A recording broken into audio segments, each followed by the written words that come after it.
Hello, everyone, and thank you for attending this webinar presentation of the National Catholic Educational Association, Taking It to the Next Level, Achieving Choral Excellence in Parishes and Schools, presented in partnership with American Federation Pueri Cantores.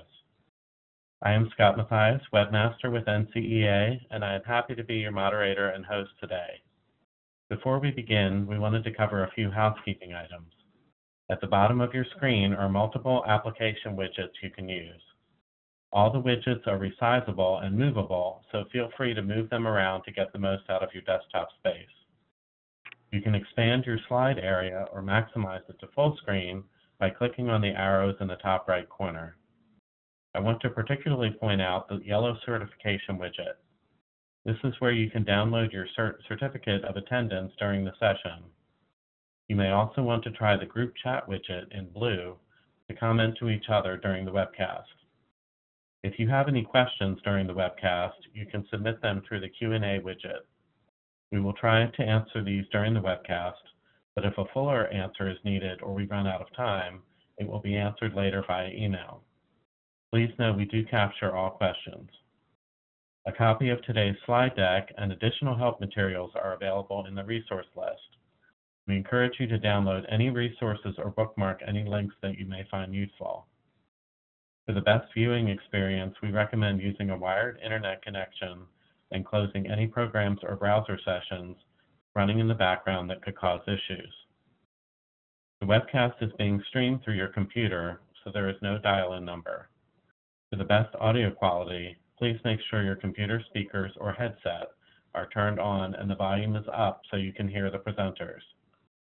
Some networks cause slides to advance more slowly than others. If your slides are behind, pushing F5 on your keyboard will refresh the page. You can find additional answers to some common technical issues located in the Help widget at the bottom of your screen. An on-demand version of the webcast will be available approximately one day after the webcast and can be accessed using the same audience link that was sent to you earlier. Let us begin as we do all things in prayer. In the name of the Father, and of the Son, and of the Holy Spirit. Amen. Hail Mary, full of grace, the Lord is with thee. Blessed art thou among women, and blessed is the fruit of thy womb, Jesus. Holy Mary, Mother of God, pray for us sinners, now and at the hour of our death. Amen. It is now my pleasure to introduce our presenters, Scott Atwood, Director of Liturgy and Music, Christ Our King Catholic Church, and Suzanne Fleming-Atwood, Music Educator and Choral Director from Christ Our King-Stella School. Welcome, Scott and Suzanne. Thank you for being here today. Thank you. You're welcome. Thank you, Scott. Greetings from South Carolina, everyone. I wish I could say it's sunny, but it's not. We decided to call our program today Taking It to the Next Level because we thought that that's something that everybody has in common. We're always working towards the next level. So before we get into the particulars and some ideas of taking it to the next level, I thought we'd take a second and talk about where we started in our program here.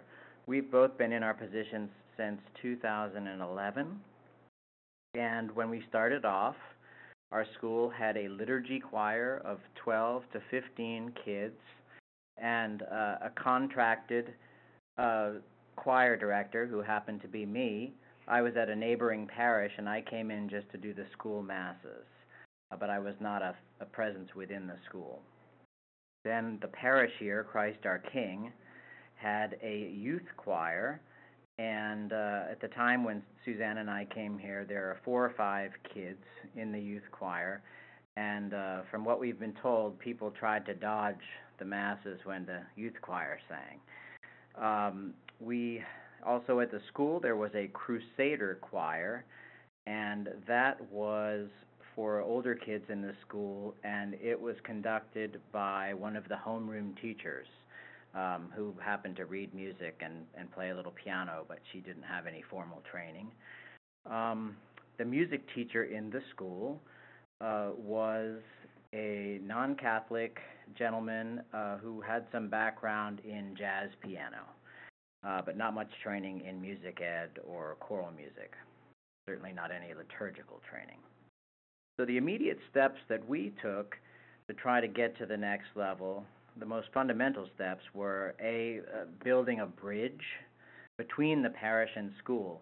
It seemed to us that the two entities were completely separate, and we thought we really can't get anything going in the parish unless we're really connected with what's going on in the school. Then obviously a fundamental choice was to hire a professional music education person, and that would be Suzanne. We addressed the schedule. We got some practices built into the school day, which we'll talk about later. The principal of the school was able to invest in the music room by putting in a new wood floor that was more reverberant and putting in some nice rehearsal chairs and even some risers. That made a big difference. Then after a few years, we were able to sort of step up to the next level by getting involved with the Piccolo Spoleto Festival here in Charleston, which features, it used to be local musicians, but now it's really musicians from all over the place. And that was a big honor for our group to be involved in that, and now it's become an annual thing. Also, some changes we made to try to keep moving forward was we split our group from a group of 3rd through 8th graders into a group of 3rd and 4th graders and then 5th through 8th graders. And that sort of made the older kids feel that they weren't always having to practice with the little kids, even though they all sing together when we go to Mass. And lastly, our most recent change in trying to get to the next level was the introduction of 2 Sunday scholas. One schola is called the St. Gregory Schola. As you might imagine, that's for the boys. That's for changed voices, grades 8 through 12. And then the St. Cecilia Schola is for girls. And those 2 scholas alternate weeks at the noon Mass at our parish. And of course, you're never done trying to get to the next level, so we do have a few ideas for how to keep moving things forward here. One thing might be to have a trip. We'd love to go to Ireland if we could make that happen. We also sort of have a dream of applying and getting accepted for an ACDA festival. We'd like to make a CD.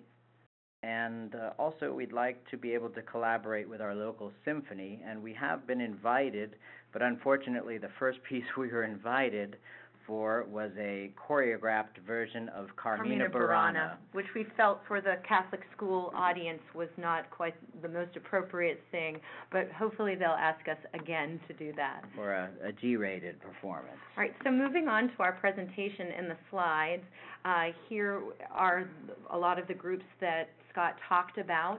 Harmonia 1 is grades 3 and 4, and 5, and 8, and that is our liturgical choir. They meet after school and sing for our weekly Mass on Wednesdays. And then we have our parish youth choir, which is grades 2 through 8. They meet after school, St. Cecilia Schola, St. Gregory Schola.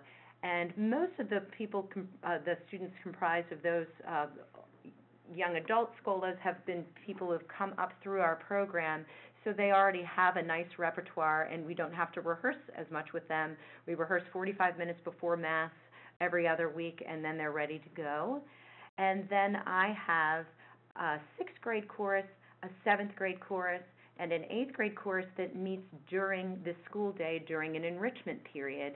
And they meet opposite, PE and art and computer, and then students can decide to take choir as one of their enrichments, and that actually meets during the school days. Those choirs, there are students that sing in the liturgical choir that are members of those choirs, but the 6th, 7th, and 8th grade choir primarily is just kind of a training ground for, some of the special events that happen at the school. So in the past, our school only had general music, so it was a change for us to offer the choice of general music or choir. General music or choir, and I also am the general music teacher in addition to being the choral director. And so one of the first things that we did when I first started is we changed the name of the liturgical choir from the liturgy choir to Harmonia. And we, kind of gave it a brand name and made a nice sign that says, Harmonia, sing Mondays after school. And then the next picture is a bulletin board outside my room right now that says, how can I keep from singing? Just a kind of way to keep the buzz going on about what's going on in our school. I've got some quotes from students up there that say, when I sing, I feel that, God hears me in a beautiful way. And then I have pictures of both our liturgical choir and, some of our grade level choirs at a competition. And I have also pictures from, we do an annual stage musical every year. I have those pictures because showing that all of these children are using their talents in that way. And another thing, when we rebranded the group there, is that in all of our advertising, we made it seem that this was something new and exciting to be a part of. And we even called it a vocal group instead of a choir, just because the culture at the school was very sports-oriented, and there were even some faculty members that had made fun of kids for being involved in choirs. So we sort of had to try to change the culture a little bit.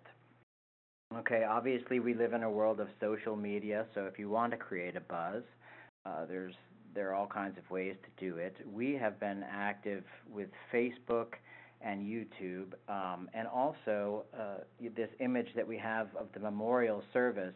This is something that we'll send out, inserted into an email, and then ask people to forward it. So it's just an invitation for people, and we've gotten some really good results from that. And whenever we have a big event, we also try to create a teaser that goes out on Facebook, and this is just a 60-second teaser that has really helped us to build up our audiences.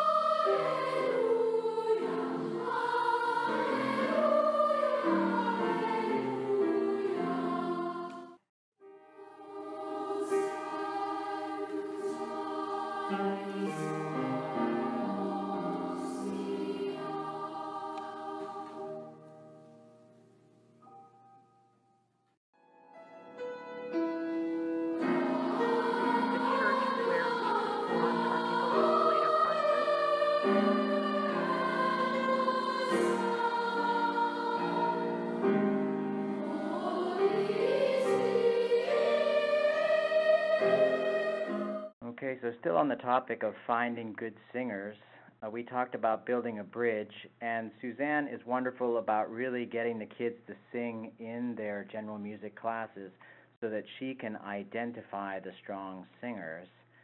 Another thing that we've both found to be successful in various jobs is to engage the homeroom teachers. In my very first job, there was a lady named Mrs. Michael, third grade teacher, and every year she provided me half of my choir, because she strong-armed all of her kids into singing in Mr. Atwood's choir. And it was actually a real blessing. And the homeroom teachers, hear the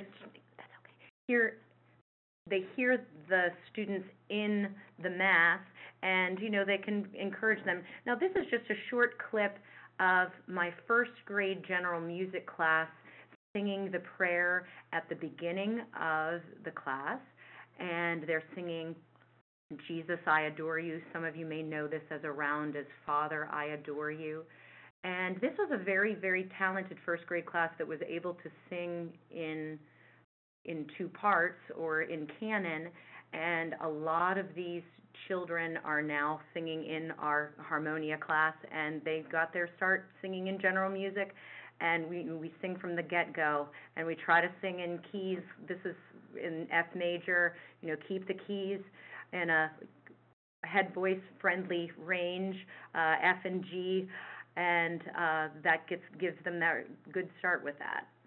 And you may have noticed too, in the classroom, we made a lot of efforts to try to make it a vibrant rehearsal space. We made a couple of big stained glass windows in the style of Matisse, but we replaced Matisse's cutouts with musical symbols. And we just tried to make it a really interesting and creative space. Prioritizing convenience is something that seems very obvious when you're trying to improve your program. But sometimes when we're musicians, we focus on sort of heady things and lofty ideas, artistic goals. And there's a fellow named Paul Caldwell that gave a wonderful workshop at an ACDA conference we attended, and he talked about doing some scientific polling through a data company, and he thought he didn't really need this, but he won a grant, and so he went through this process, and they came back to him, and they, instead of telling him that all of these people in his wonderful choir were singing with him because he was so artistically insightful and such a dynamic leader, it actually came back to him that they liked the rehearsal time, they liked the rehearsal location, and all of these they liked the fact that the parking was easy. And at first that sort of wounded his ego, but then he shared with us that this was really helpful insight. So never underestimate the importance of these practical matters. Siblings, too. We try to accommodate siblings so that if we have one sibling that, can't rehearse on one day, we let them come on the other day, even if they're in the wrong age group. And then just to make sure that say our school basketball obviously is a very, very big sport in the Catholic school community. If you know for a fact that there's a coach that always has his practices at one time, be flexible. You may have your, this year we had to change our 5th through 8th grade group from practicing on Thursdays. We actually had to change them to Mondays because the majority of the 5th through 8th graders did not have Thursdays available after school. So we flip-flopped them. So just be flexible with those types of things. And then in the parish, you could also coordinate with when you have your practices with a religious education program, either piggybacking, having your rehearsal before a class or after a class, or even if there's a teacher that, has a lot of really good singers in their class, you could even be, part of it, be a part of the religious education class. What we teach is sung prayer. So, get into the religious education classes and maybe do some of your recruiting there. And in the past 3 parishes we've been in, Suzanne has been wonderful about helping the director of religious ed out with Bible school and Vacation Bible school. Yeah, different, First Communion songs and all of that sort of extra stuff, so that you build a good relationship there and you get to know those kids. Here are 2 of our boys who were in 9th grade who came through the program. This was them at an ACDA concert, and definitely we were happy to keep them all the way through. And getting to audition for these honors choirs is a way we reward seniority. And then just to participate in your musical organization's honors choirs. The picture on the left is one from an American Federation of Pueri Cantores festival that was here in Charleston about 5 years ago. The picture in the middle is 2 of our singers who sang at the Carnegie Hall Honors Performance Series. And then the picture on the right was from the National ACDA Convention in Minneapolis last year. And we find that our students who participate in these honors choir, they continue to sing in choir year after year because they love these experiences. And Suzanne always makes sure that these kids get recognized in the weekly school assembly. I'm a big proponent of, if you're going to keep good singers, you have to do good music, and you have to do it well. And we always try to do music like the Copeland that's on your slide there, pieces that will be around in 50 years, pieces that really represent the best of our American tradition or any other traditions. Also, when you're working with kids who have increasingly short attention spans, we like to keep the rehearsal moving, keep the kids singing and moving. And this is an exercise Suzanne likes to do called the choral body canon.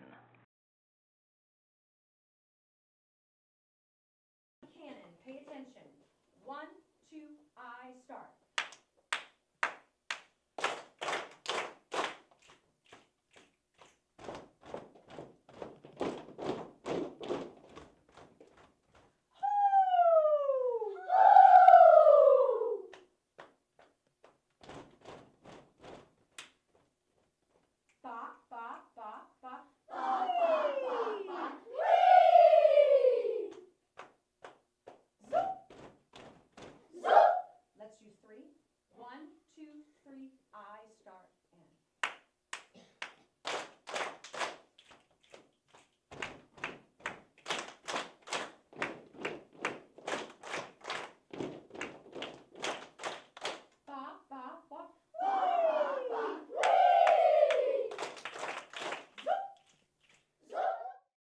in that body canon, notice that I was doing a lot of vocal exploration, accessing head voice, and just getting their brains and their bodies warmed up for the rehearsal. In the general music classroom, I always do the body canon right following the prayer.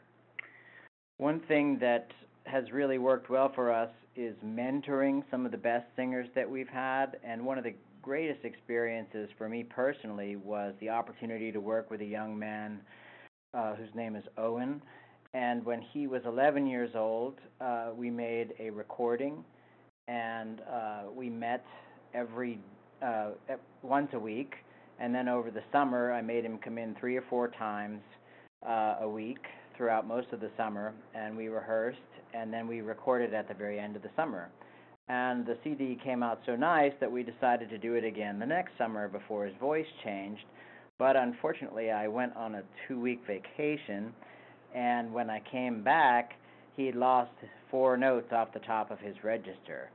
So we made an abbreviated CD with some much adjusted keys. Well, this is the first CD. And here's just a sampling of Owen's work.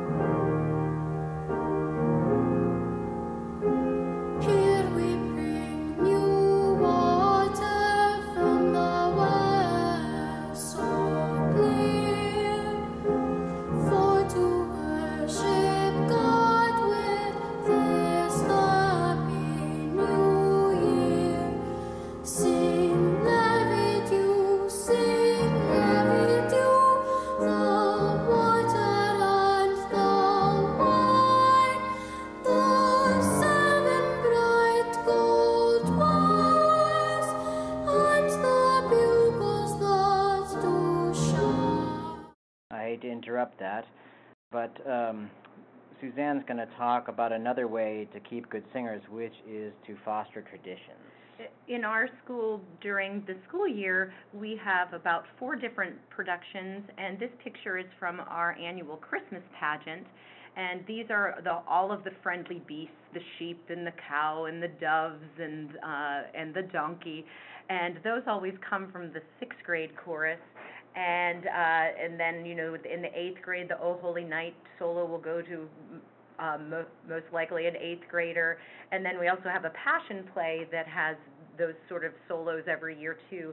And a lot of students really, you know, they'll keep singing in choir because they really, you know, they want to be the featured soloist in these productions. And then just remember that the relationship with parents is very important. This year, Scott has the honor of being a confirmation sponsor for one of our singers in 8th grade, and that it's nice to have those relationships with families. I'm going to talk a bit about building a quality library, and I love this quote from Kodai: "Let us take our children seriously. Everything else follows from this. Only the best is good enough for a child." And one of the comments that Suzanne and I heard most frequently after our program started to improve here was that, boy, the kids don't sound like kids. And we took that as a compliment because I think that they may have been accustomed to hearing sort of kiddie music, if you will, you know, music sort of aimed at little kids. And we try to always just do good music and never underestimate what the kids are capable of doing. So what's on our shelves? These are the questions I think we could all ask as we look at our library. Does it challenge the singer?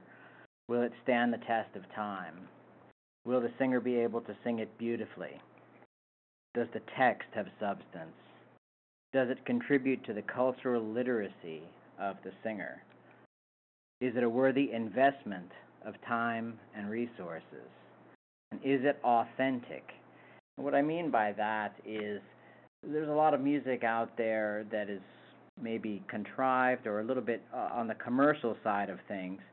And in a Catholic setting, we always try to do music that really has integrity. And That doesn't mean that it has to be strictly classical. I find that a lot of gospel music, gospel-style music, is very authentic. And this is just one example of that. It's Jesus, the Light of the World. By Andre Thomas. Andre Thomas.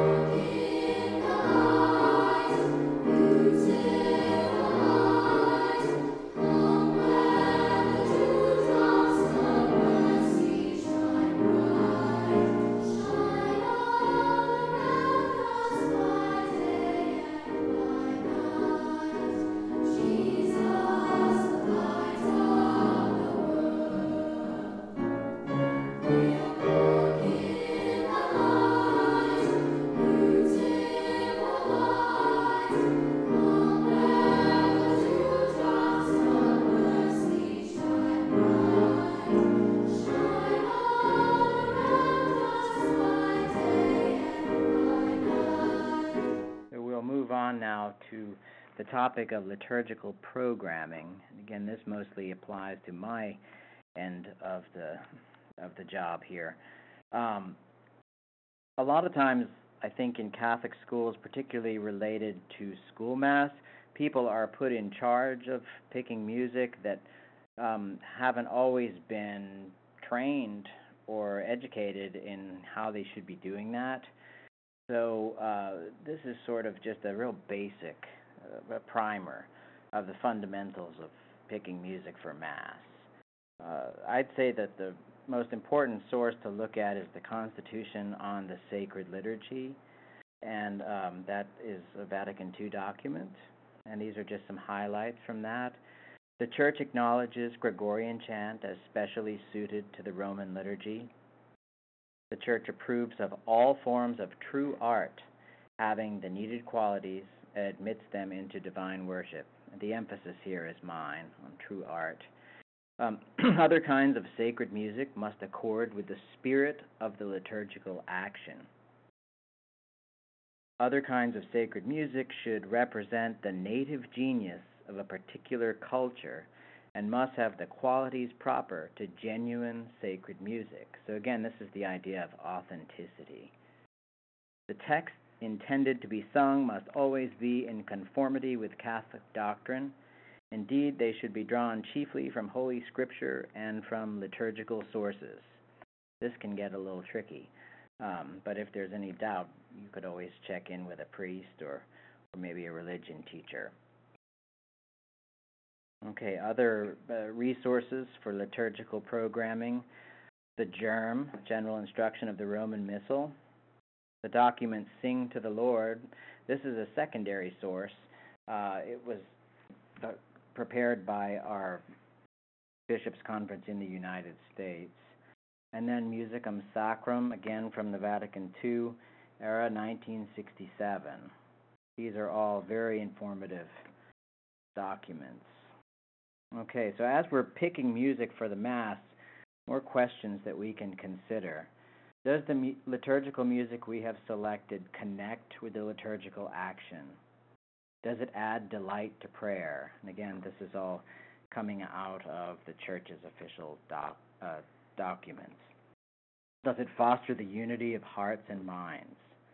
Does it confer greater solemnity upon the rites?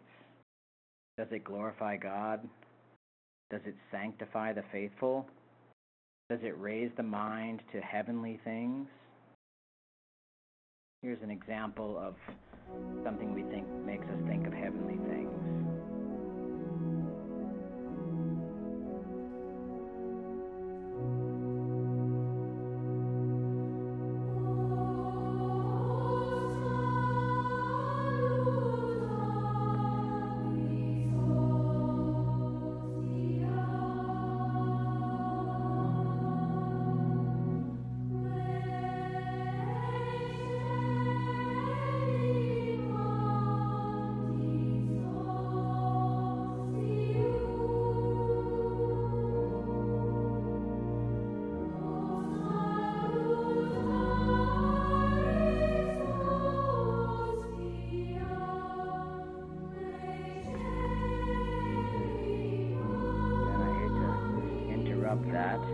but just some general principles for school mass. Reach out without dumbing down. I'm borrowing from the famous book by Marva Dawn. Strive for beauty rather than fun. Strive for prayerful rather than upbeat. Every now and then we still hear from people that are asking us for music that's more upbeat, and usually that means, music with guitars or percussion, something like that. Music is nourishment rather than dessert. Offer a foretaste of heaven. And strive for angelic rather than cute. So this is an example from one of our recent school masses.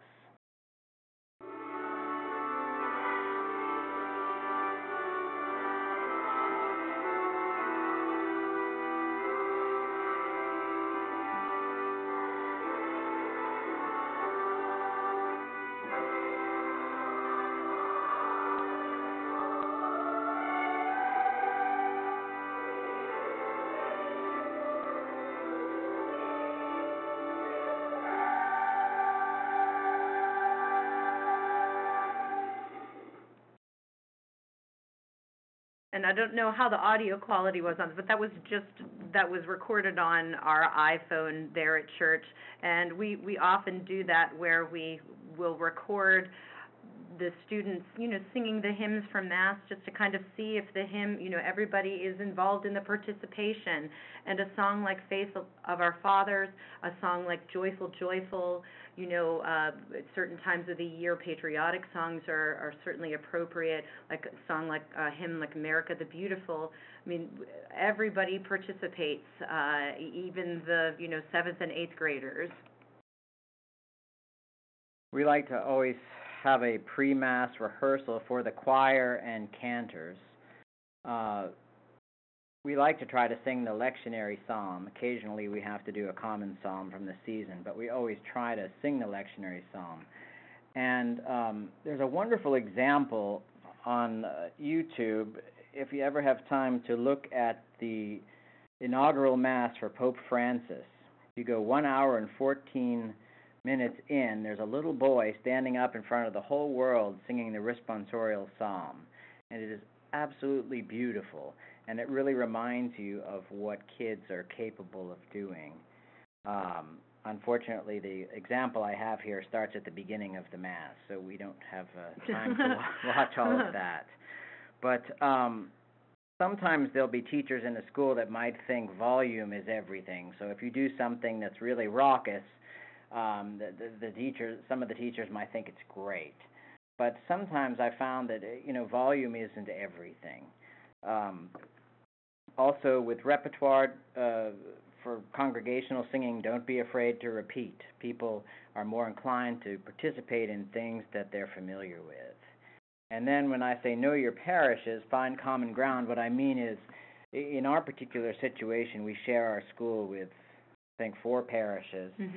And so we try to pick music that is probably known by people from every parish. I'm going to let Suzanne talk about this next topic, which is team building. Okay. With our choirs, we try to do a retreat, and sometimes our retreat is connected with a big event. Say we have a concert that we're preparing for, and we've got a few pieces that are pretty tricky that need a lot of concentration. We'll do a retreat to get them ready.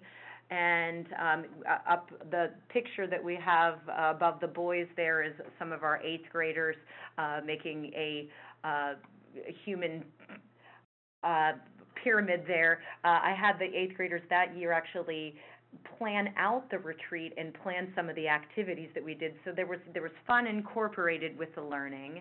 And then we, for the last few summers, we've done a summer camp right before school starts.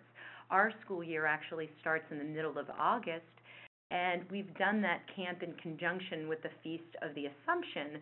So we've done about, 3-hour day camps, and then the final event in the camp is a big Mass for that Feast of Assumption. You can imagine that, you can do some very beautiful Marian music at that Mass. And then I have taken my middle school choirs for the past 6 years on trips to Myrtle Beach and Columbia, and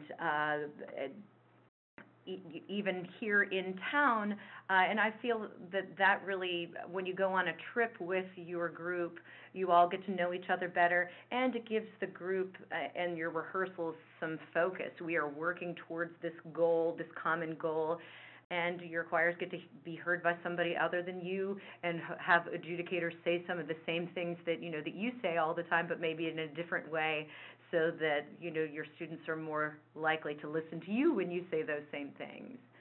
And just like I was talking about before, having student leaders, and how I had my 8th graders help plan the retreat. Our older singers are our cantors. Sometimes if we're working on a piece that our older singers have learned before, we'll send them. I've had some students lead sectionals and lead different parts in their singing, and that's worked very well.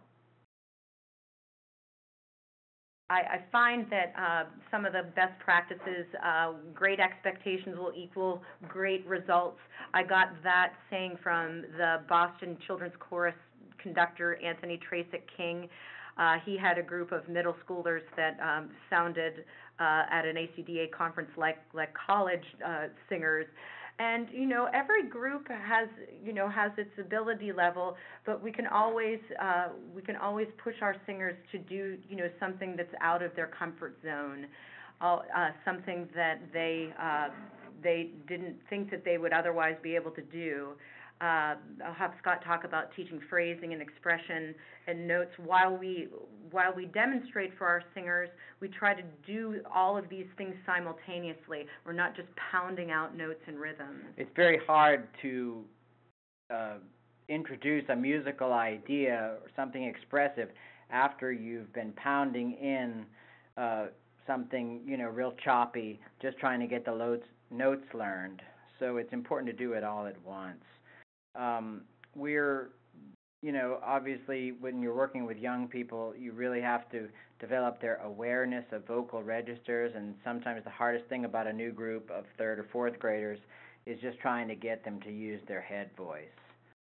Suzanne has an exercise with the text, I am a bear and I am a hoot owl. And this is our Parish Youth Choir. 1, 2, ready, go. I am a bear and I am a hoot owl. I am a bear and I am a hoot owl. I am a bear and I am a hoot owl. Look at Joseph. I am a bear and I am a hoot owl.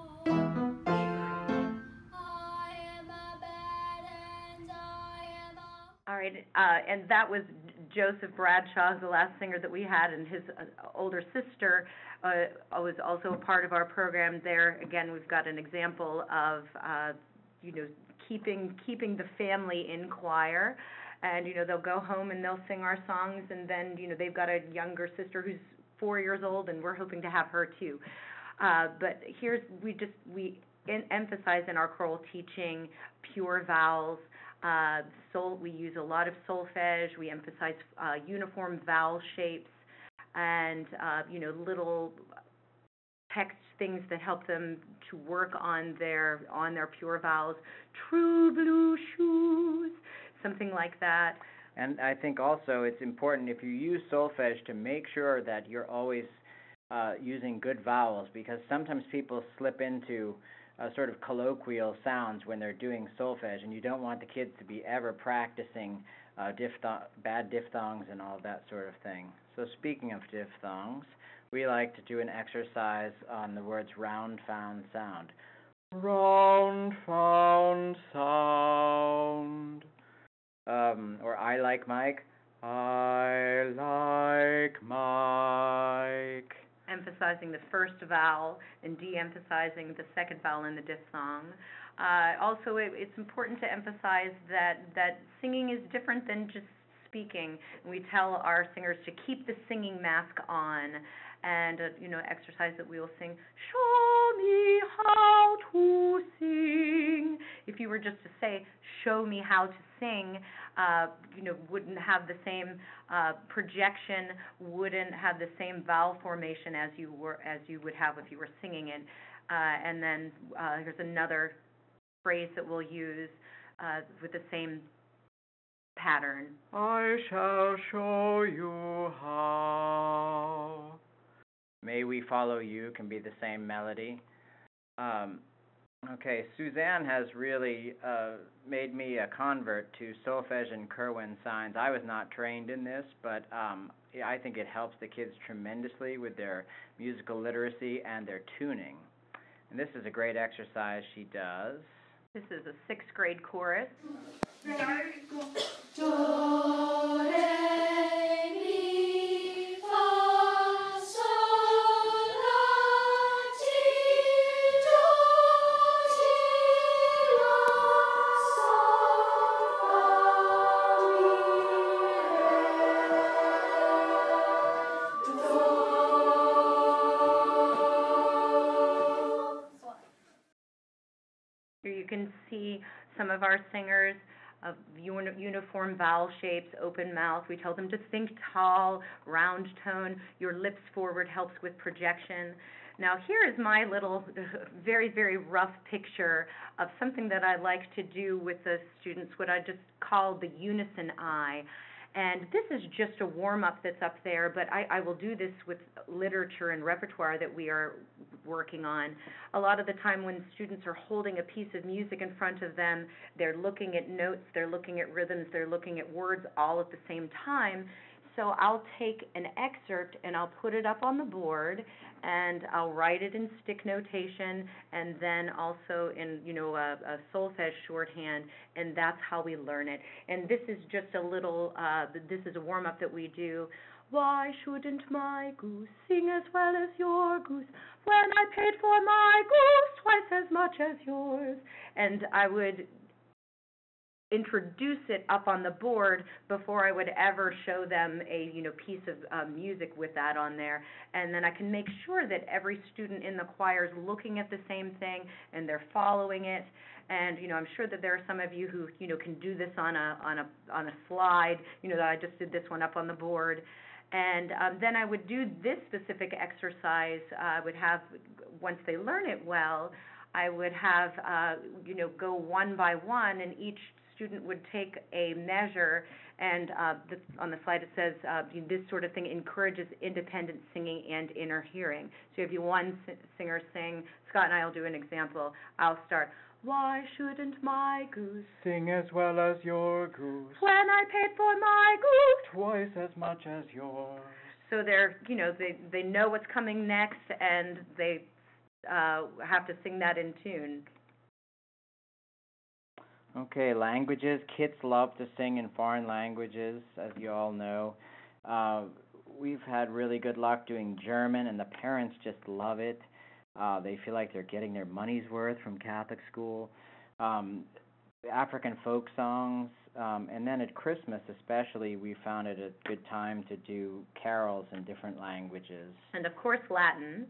And our we had a video from our memorial concert of the students singing the litany, but the link to the video isn't working, so we'll move on from that. But we do descants, and if you're feeling like descants is something that is a little intimidating, feel free to just maybe do the descant of a hymn only on the last stanza of the last verse of the hymn, not the whole last verse of the hymn. Just the refrain. We found that works well, and we just really emphasize diction, words like His mercy endures forever. We tell them endure rhymes with pure. Tell the good news instead of just tell the good news. Scott always says new rhymes with pew, and you would never pronounce the word pew, P-E-W, poo. We know that is pronounced with that glide there, pew. and then the use of shadow vowels. We're working on a song right now called "Hand Me Down My Silver Trumpet," and if the students were just to sing that last word, Lord, we wouldn't hear much of the D, that they need to add a little UH afterward. Lord. Okay, another thing that we've been doing is we try to use YouTube and Spotify examples to inspire the kids. And this is one of the videos that has inspired the kids the most. It's Will Todd's The Call of Wisdom, written for the Queen's Jubilee.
And the Queen makes several appearances, and the kids get all excited about that. I'm going to skip that video, and we're going to talk lastly about changing voices. And we have this example of one of our students, and just to show the variety of the landscape when you're dealing with 7th and 8th graders. This is the same, this is this one student singing the same psalm response.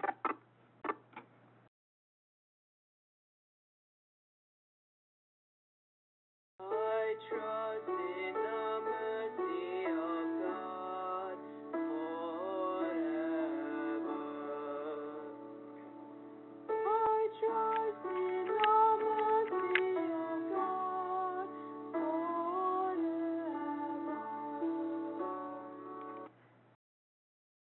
All right. So when we're dealing with kids, you have to be aware that puberty is coming earlier, and there's an interesting Washington Post article here that you might read later. We always try to be sensitive to the psychology and the self-esteem, especially with boys, and we try to teach them to sing strategically, that if a particular note isn't there one day, just leave it out. It's perfectly okay, and we tell them that their voice could be different every day, and I like to use the analogy of an old Bösendorfer grand piano that has the 4 extra notes at the bottom that are covered up by a little piece of wood, and you can uncover it and you have those notes, or you can cover it and those notes are gone, and that's kind of how a boy's voice is. And that student that was singing, he's now a current 8th grader. That was at the beginning of this year as his voice was really starting to transition, and he still had a lot of his treble range, as you can hear in the recording, but the voice was definitely dropping, and if we asked him to do it today, he would sound very different. And he's one of my leads we're doing the Lion King this week at my school, and he is playing the older Simba, not the younger Simba, and there are some parts of that where he has to sing, in the range, the tenor range, above middle C, and sometimes the notes are there really strong, and sometimes they're a little bit crackly, but that's just part of the progression. And but we find that with the boys, the more that they sing just through it and continue to be a part of the program, the better that they navigate through all of this. If they just stop singing while their voice is changing, they have a little bit of a harder time. So another challenge that you deal with this age group is just the tone quality and the sound that you get when some of the boys whose voices haven't changed try to sing down in tenor range. It sounds like ladies singing tenor. It's a very rough quality. So you have to sort of negotiate that and get those boys to lighten up. You also have to teach the boys that are getting the lower notes how to start waking up their falsetto and how to change gears when they need to. And lastly, sometimes when the voice is changing, you do get a quality of nasal sound, and so you have to work really hard to try to work around that. Okay, lastly, just wanted to make you aware of some resources. We wanted you to have things to take away from this, and I wanted to tell you about a resource that we use frequently. It's a book called Cantate Domino. It's a book of 13 sacred motets for trebles, and it was edited by myself and a colleague of mine, Scott Turkington, and it's available for, I think, $8.95 or something on Amazon and Lulu, and we use it all the time with our choirs. They're very general pieces, and so if you want to take the time to look at this video, I think you might find it useful. Also, we put together a YouTube playlist for directors of children's choirs with a special Catholic bent to it. And sort of as a freebie for those who participate here, I wanted to make this piece available to you to copy at will. It is my Irish Blessing, and it is a duet for trebles, so there's a recording and the score there that you're welcome to use. And then in terms of downloads, we have a document called Strategies for High School, which we use to help a local high school to develop their choral program. We have Making the Case for Music in Catholic Schools, which has a lot of really good quotes from the bishops and different Catholic documents about the importance of music. And then some lists of repertoire, 50 motets for treble choir, including publication information, 25 hymn motets for treble choir. And those are hymns that you would just find in your parish hymnal or missalette that sound very good with children singing it. Things that are easy to dress up. Hymns and chants for treble choir, repertoire for young Catholic choirs, and lastly, a really useful document that Suzanne put together called A Year in the Life of a Catholic Music Teacher, and she goes through month by month the sort of the planning process of all the different things that happen during the year that a music teacher in a Catholic school has to do. And I know that will vary from school to school, but this is what I do in my program. So my understanding is that these PDFs are available on the widget that you have here for attachments, I guess, or resources. And then I also made them available on my website, scottatwoodmusic.com. And all of this stuff is there. And if you would like to get in touch with Suzanne or myself, there's Suzanne's email, and then my email and my website. And I have been asked before we take a couple questions just to point out that this webinar was brought to us in part by our Sunday Visitor Institute. So thank you to the folks there, our Sunday Visitor Institute. And I think at this point I can hand it over to Scott Mathias, who is going to take some questions, I think.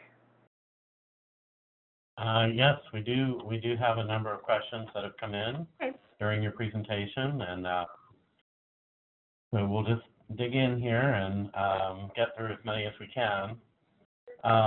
So the first question is, in creating a less breathy tone, what vocal exercises can I use for the warm-up? Okay, anything that uses staccato is going to really get the voice the vocal cords to approximate and create less breath. I use one where it is an arpeggio where I have the kids sing the word awesome, and it sounds like this, awesome, awesome, and they really like that, or anything like staccato, legato exercises work with that.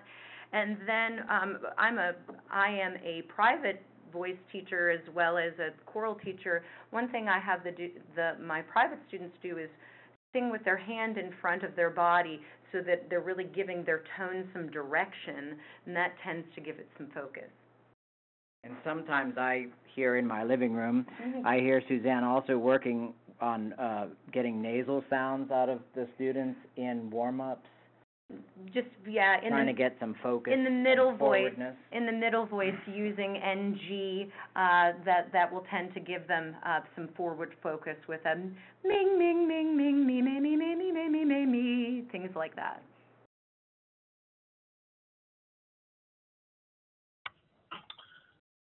Okay, the next question is directed to Suzanne. How many days are you in the school? And this person who submitted the question is at school 3 days, in 1.5 days in another, and time is limited. Okay.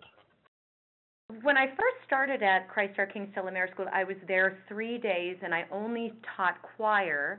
But then I found that that while I was there, I never wanted to leave. So luckily, the next year, the full-time position became open, and I am at the school from 7:40 to 4 o'clock every single day, and I teach all of the general music classes, 1st through 8th grade. We have 3 classes per grade, so I teach that in addition to teaching the choirs.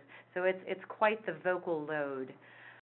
And if you hear my voice is a little bit tired now, that's because of my teaching vocal load. But I know that when I was in Northern Virginia, Scott and I were at St. Timothy Parish in Chantilly, Virginia. I was only at the school for 3 days a week and getting my master's the other 2 days a week. So, you have to use the time that you have the best that you can, and I know that is definitely something that can be fairly challenging. The next question is, how many students are in your school, and how many of those are in the choirs? That's a great question. We have 600 enrolled in our school, and then from involved in our program, we have about 200.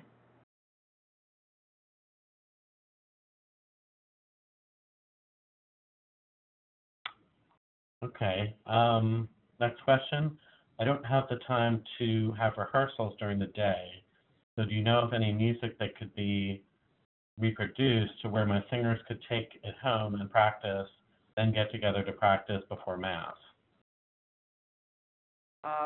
So you'll find those lists helpful. I think some of the stuff is public domain. You might find it on IMSLP or in hymnals. But I think that it's going to be hard to get the kids to sound good unless they're really practicing together and you're modeling the singing for them. You're just not going to get a great choral sound. It sounds like you're in a tough situation. So I would just maybe stick with, 3 to 5 hymns that sound great, and then, if there's a specific way that you want the students to sing them, make recordings, and, you can upload the recordings to something like Google Drive that they could access, on their phones and listen to. And I know that, when we're preparing students for honors choirs, we don't always have the rehearsal time, to prepare them. We don't always have a lot of minutes to do that, so there are rehearsal tracks available to them through that, and that's something that you could make available to your students.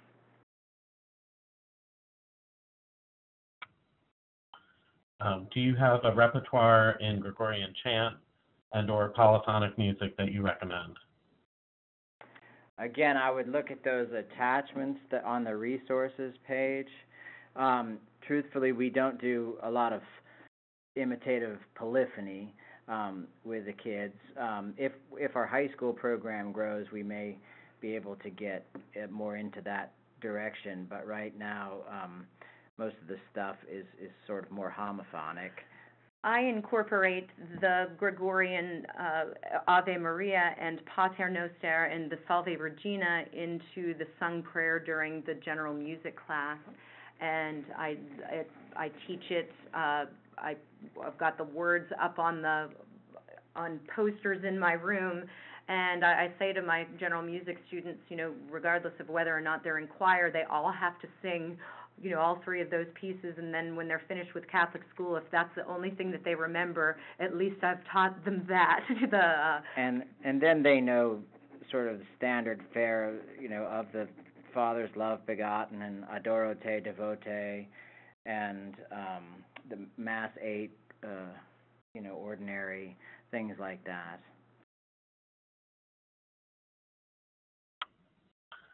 Which version of the lectionary psalms do you use for school mass?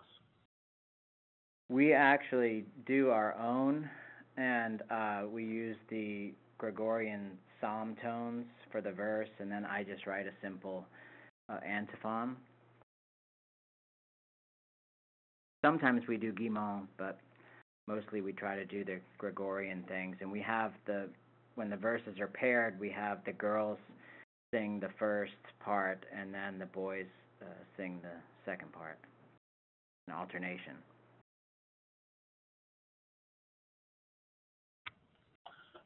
Do you have a high school presentation that you may have presented previously that's available online somewhere? No. No, but one of the resources has some quotes and some scenarios that might work. We had to present in front of our own diocese, and those were some of the things that we presented to the teachers and the principals there, how to make the case for music, and also make the case for incorporating a music curriculum in your school day.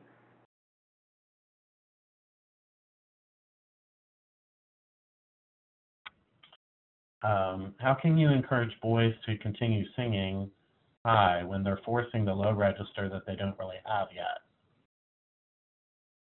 We just go at it from the attitude of this is, everybody's voice changes at different times. I tell the kids my voice didn't change till 10th grade, which to them seems like, college.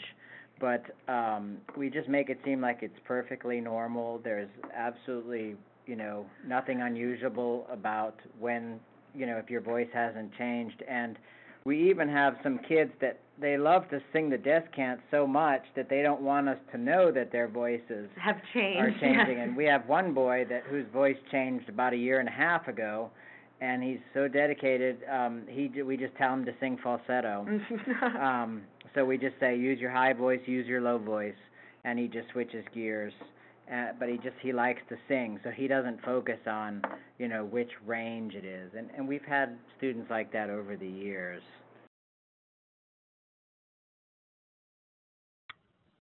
Do you audition members to be in your harmonia choirs? That's a great question, and we actually don't. And one of the really special things about that group is that they are non-auditioned. And we've found, you may wonder, do we have children who have problems matching pitch, coming into the group? And, every now and then we'll have a few that may struggle with it, but because they've been singing in the general music class from first grade, they're used to singing for me. And then, with the music and the repertoire that we perform or during, for their concerts, and that they also sing in the liturgy, the students kind of know what's expected, so we attract a group of students who know that they're going to have to sing in head voice. They know that, that they're going to get to sing a whole, varied repertoire of music in different languages. And if you have a student who's maybe not interested in that, they might not, they won't be attracted to join. But I think it's important to say, too, that we don't ignore it if a kid has trouble matching pitch. We don't ever sweep it under the rug. We always, We'll try to work with them. we don't want to embarrass anybody, but we always say, we hear somebody that's not, we're not all singing the same note. So there's always an awareness toward listening and towards meeting the expectations. So in the rare case where we do have somebody that has trouble, they usually end up dropping out on their own. And we have had a few miracles over the years where kids were sort of late bloomers, where they came in with challenges, but truly they kind of awakened their skills over time. So that's one reason we've been able to keep it with no auditions. Okay, this is a little bit more technical question than the other ones have been. You notice that in the changing male voice that the bad note, i.e. the non-phonating note, moves down until it hits the area where the adult secondo passaggio will be. I don't think we've ever analyzed it in that detail, I hate to say. I've found that most of the time the non-phonating notes are going to be right, within about a fifth around middle C. I haven't found it that it is descended over time, but I think, one of the this isn't adequately answering that question, but one issue that we probably should have pointed out is that one of the biggest challenges with this age group is that when the boys lose those notes, they can't phonate on certain pitches, they approximate the pitches. They fill in with other notes that aren't accurate. So it tends to sound like they're monotones or they don't know the music or whatever. So that's why we've really tried to make them aware of those notes that aren't phonating and to leave those notes out, and also to be aware that that situation is going to change by the week. So it's hard when you have, Suzanne doesn't even have an accompanist for her school day choirs, so she doesn't really have the time to pull out kids individually and analyze it quite to that extent. But the singer that we played the example of, there have been times in choir where I've said, you're going to need to rest your voice during this part of the piece, and then come back in where it feels more comfortable.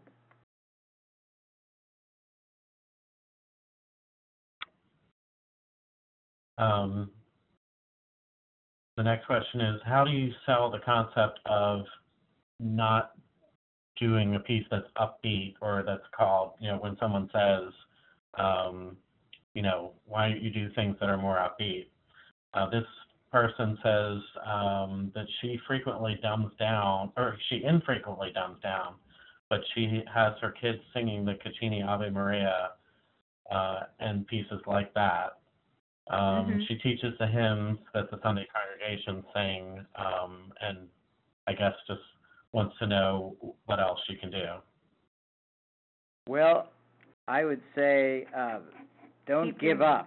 Just keep plugging away. And I find that it's hard for people to argue with beauty.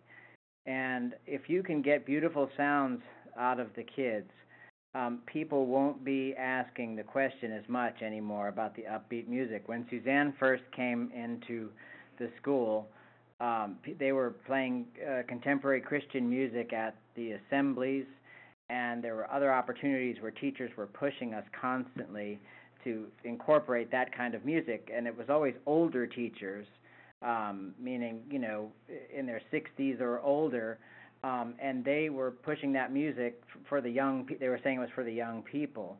But we really just plugged away, and we knew that eventually when they heard the kids sing Ave Maria or Panis Angelicus or some of the other, even the spirituals that we sing, that they would celebrate how wonderful the choir sounded, and they wouldn't be asking for the pre-recorded music anymore. And that has been our experience. That has been the case. And then just with the upbeat, just stick to what's authentic, stick to what is stick to spiritual, stick to folk-based tunes. We'll do, the kids love the hymn, da da da da da da da da da da da da da da da da. Come ye sinners poor and Come ye sinners poor and needy. I mean, some of those, hymn tunes, they're just inherently singable. Are they, they're not "Our God is an awesome God," but they're still ones that that the kids are very melodically intuitive, and that the kids sing well. The other thing is, I've actually told people, upbeat is not a liturgical word. It's not a word that appears in any of the documents of the church. So church is where you go to experience something different from what you might hear, on your iPod or your phone or whatever, on your own time. And that's one way that we have sort of discussed that issue. How much practice time do your cantors have with the psalm for school masses? Do they learn it by themselves? Do you work with them or record it for them to learn? That's a great question, because that's something I really wish that I had more time to do. We meet, our Mass is at 9 a.m. on Wednesdays, and most of the time we'll have about 20 minutes. The psalm tomes that we use they repeat, so a lot of the times the verses are the something that they've sung before. It'll just be the refrain will be a little bit different. We just use mode 5 and mode 6 mostly, sometimes mode 8. But the kids know the tune. The tune is already in their head, so it's just a matter of working the text out, and they get pretty good at reading it. Yeah, they get pretty good at reading it, and then I do, both of us on occasion will record it and give them a recording to practice with. But there are weeks, and we're only human, there are weeks where our students are not ready to sing the lectionary psalm for the day, and so that either Scott or myself will sing it in their place. That's one thing I do wish I had a little bit more time to do. And then I've asked my principal, too, if sometimes I can pull students out of a class to go over to the church and practice the psalm, because it is important, but I would love to have more time to do that. What kind of permissions do you secure to post on YouTube or Facebook? A lot of the stuff that we do is public domain. A couple times I have asked composers specifically, and I've never had one tell me no. Occasionally Suzanne has something to... Well, in terms of, if you've noticed, a lot of the videos that we have of our students singing, they incorporate pictures and don't always show the students singing. You have to make sure that if you are posting something on Facebook or YouTube, that you have the parents' permission to do so, and that's why some of our videos just show the pictures and don't show the students singing. Not that we haven't received permission from most of them, but we don't. It can be a balancing act. Just how much we're having the images of our children on the internet. And we have a Facebook page for Harmonia, and the parents follow that, but they we have to get their permission before we put pictures of the children on there. But in terms of publishers, also obviously it's safer to just do public domain music that you're posting.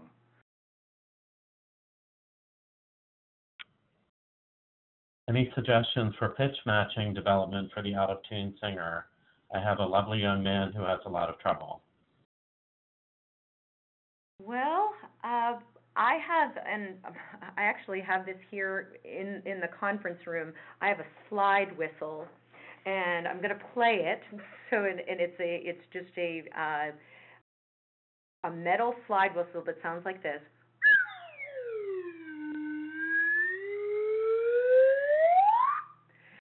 And I've started to use that in the classroom specifically for students that are having trouble accessing like where their registers are, because you can see the whistle part of it.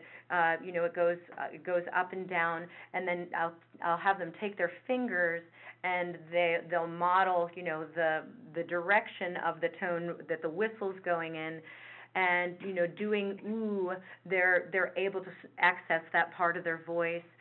There's another exercise for a young gentleman that's to use with young gentlemen that is called Take Me Home, and it's only like 3 pitches that it goes like this: take me home, oh take me home. And that's really, really short and kind of quick. And when I'm trying to see where my gentlemen's range are, I use that exercise. A song like Jingle Bells that they kind of, or Take Me Out to the Ball Game, that they know, that's kind of, or Happy Birthday that every child knows. Try to maybe find the key where that child can sing it easiest and see if they can match the piano, the pitches for those specific tunes. That works as well. Do you use any Kodai, Gordon, or Orff? I know you referred to the Kodai, at least a quote, but and using solfege, Right. As far as actually using the techniques. I do. I do use, to teach melodies, I definitely use a solfege ladder and the Kerwin hand signs. I am Orff certified and use it in my classroom, but I don't think I necessarily use Orff principles besides movement in the choral rehearsal. And then I use, for rhythmic sight reading, I use the Takadimi system in terms of reading rhythms, ta, tadi, Takadimi, ta'a, for the different note values.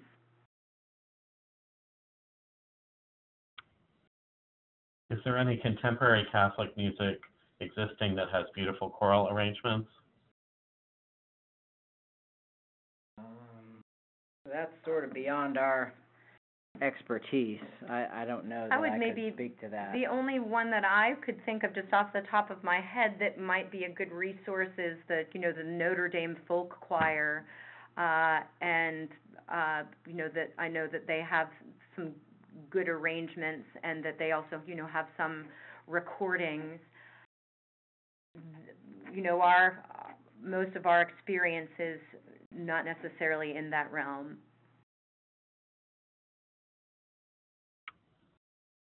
How do you handle and discourage applause at Mass?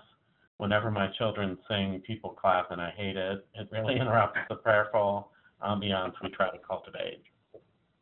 Well, that's a hard one. If ever you want to do something that you fear might get applause, there are 2 ways to do it. Sometimes we'll put it before Mass, and then do the more prayerful things during Mass. If it's an impressive spiritual or something that has a big ending, we might put it before Mass. But having said that, other times what we've done is sort of just change the ending a little bit if it's something we would feel comfortable taking a little liberty with. We might do a softer ending somehow. Sometimes I've also tried, like after the song finishes, to try to start playing, kind of go into another postlude to try to keep people from clapping. But honestly, it really only takes one person to get that started, and that's just sort of hard to fight. I guess one priest that we know and love always says, well, maybe the problem was with the music then. if it's something that elicits applause like that. I mean, sometimes it's a descant, so I don't know what to do about that. But, yeah, and just, you can, it's all right to enjoy that happens, but I understand that it is, that it does take away from the liturgy itself. it makes us want to crawl out the back door if that ever happens. Yes. So ask the organist to play something right. That's right. Like Scott said, to go right into a postlude or something. So this will be our last question for today. Okay. What are your thoughts on singing arranged versions of SATB pieces from the sacred repertoire? I want my girls' choir to experience this music vocally, but they most likely won't unless I adapt it. So I guess that would be for an SSAA adaptation of it. Absolutely, we do that all the time because Scott is a parish music director. His repertoire with his adults. Every now and then he'll just find a gem of a piece that he thinks will sound great with children's voices, and then we'll just adapt it. The other thing is that as long as you can keep the integrity of the piece, if it's something that's truly a contrapuntal, it might not work. But if it's homophonic, you might be able to make it work. Or the other thing is you could combine with adults to fill in the lower parts, or make sure that you have, the organ or the instruments sort of fill in the bottom. Yeah, we did Christ the Lord is Risen Again by John Rutter for our Easter service, and we had our students, reading from the SATB score, and then we just adapted it to fit, and that worked very well, and that's one of their new favorite pieces. So we tend to do that all the time. Don't underestimate how much music there is in the classical realm that was written just for trebles too, that you wouldn't have to arrange. So hopefully maybe some of those resources that we uploaded might be helpful in that respect. Right. Yeah, I grew up in the boy choir tradition, and so I was used to the SSAA, and then transitioned into male chorus. So yeah, there is a lot of repertoire out there for sure. Well, that concludes our time for questions for today. If we didn't get to your question, we will forward those to the presenters via email so they can respond to you directly. If you have not done so already, you can download your certificate of attendance for this webinar from the certification widget in your toolbar. Thanks to our audience for your active participation today, and thank you, Scott and Suzanne, for all that you have shared with us. Did you have any final words for the audience today? Just thank you for tuning in, and keep up the good work. Yes, take your groups to the next level. Thank you. Before we conclude today's webinar, I invite you all to visit our website at ncea.org to see listings for both upcoming webinars and professional development activities. As a reminder, you will be getting this on-demand recording via email to view or share within 24 hours. Thank you all again, and may you enjoy a blessed evening.